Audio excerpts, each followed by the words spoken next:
আলহামদুলিল্লাহ আলহামদুলিল্লাহ আলহামদুলিল্লাহ গাইজ, আমার কপাল খুলে গেছে।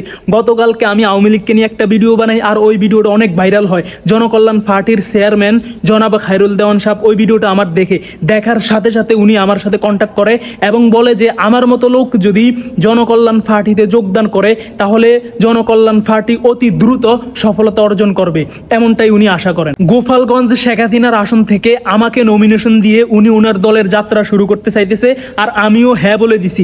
ইনশাআল্লাহ অতি শীঘ্রই আমি দেশে আসতেছি জনকল্যাণ পার্টি থেকে নমিনেশন নিয়ে নির্বাচন করতে। তিনি আরো বলেন, আমি আপনাদের সাথে একটু পরামর্শ করার জন্য, এখন আপনারা কি বলেন? ইনশাআল্লাহ আমি গোপালগঞ্জে শেখ হাসিনার আসন থেকে নমিনেশন নিয়ে নির্বাচন করে জয়যুক্ত হয়ে আমি আমার লিডারের যে অঙ্গীকার আছে, শ্রমিকের বেতন 30,000 করা, নদীবাদের কাজ করা, অসহায় মানুষদের পাশে দাঁড়ানোর লক্ষ্যে কাজ করবো ইনশাআল্লাহ। ভুল করেছি বারবার, এবার ভোটার হুঁশিয়ার। জয় বাংলা।